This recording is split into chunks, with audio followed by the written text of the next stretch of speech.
পশ্চিমবঙ্গ বিধানসভা নির্বাচনের আগে শাসক শিবিরের পাশাপাশি সরগরম গেরুয়া শিবিরও। তবে এই উত্তাপ বর্তমানে বাইরের প্রতিপক্ষের চেয়েও বেশি বোধ হয় দলের অন্দরের বিদ্রোহে। বিজেপির প্রার্থী তালিকা ঘোষণা হতেই দিকে দিকে দেখা দিয়েছে বিক্ষোভ।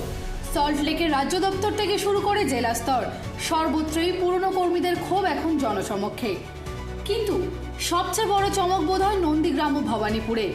স্বয়ং বিরোধী দলনেতা শুভেন্দু অধিকারীর বিরুদ্ধে এবার নির্দল হিসেবে লড়াইয়ের ডাক দিয়েছেন বিজেপিরই একদা লড়াকু নেত্রী সঙ্গীতা চক্রবর্তী। আরএসএস ঘনিষ্ঠ এই নেত্রীকে একসময় বীরভূমে দমাতে না পেরে গাঁজা কেসে জেল খাটানোর হুমকি দিয়েছিলেন অনুব্রত মণ্ডল।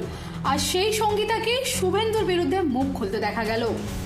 সঙ্গীতা চক্রবর্তীর অভিযোগ রীতিমতো চাঞ্চল্যকর।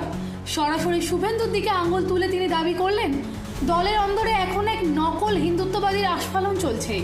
সঙ্গীতার আরও বিস্ফোরক দাবি, শুভেন্দু আসলে শাসক দলের সঙ্গে এক গোপন সেটিং এর রাজনীতি করছেন। ঝরে পড়ল দীর্ঘদিনের পুঞ্জীভূত অভিমান।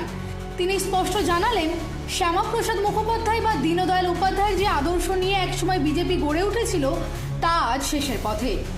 দীর্ঘদিন দল করার পর এখন সঙ্গীতা লক্ষ্য করছেন সংগঠনের রাশ পুরোপুরি চলে গেছে তৃণমূল থেকে আসা নব্য বিজেপির নেতাদের হাতে। তার সাফ কথা, যারা একসময় দুর্নীতির সাথে যুক্ত ছিল তারাই আজ বড় বড় পদ দখল করে বসে আছেন এবং গোটা দলটাকে হাইজ্যাক করে নিয়েছেন। এমনকি পুরনো কর্মীদের সরিয়ে দিতে মিথ্যে মামলার চক্রান্ত চলছে, এমনটাও দাবি করেন সঙ্গীতা।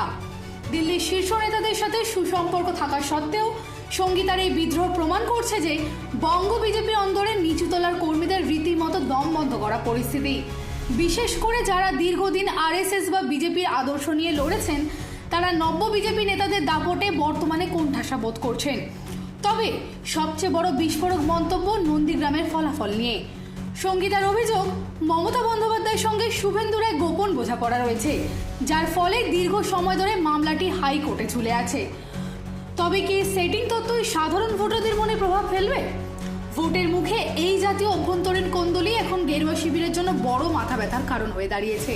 শ্রমিক ভট্টাচার্যের মতো পুরনো নেতারা কি পারবেন এই ফাটল মেরামত করতে, নাকি সঙ্গীতা চক্রবর্তীর মতো বিক্ষুব্ধ নেতারা লড়াই করে শুভেন্দুর রাজনৈতিক সমীকরণ বা ভাবমূর্তিটাই বদলে দেবে?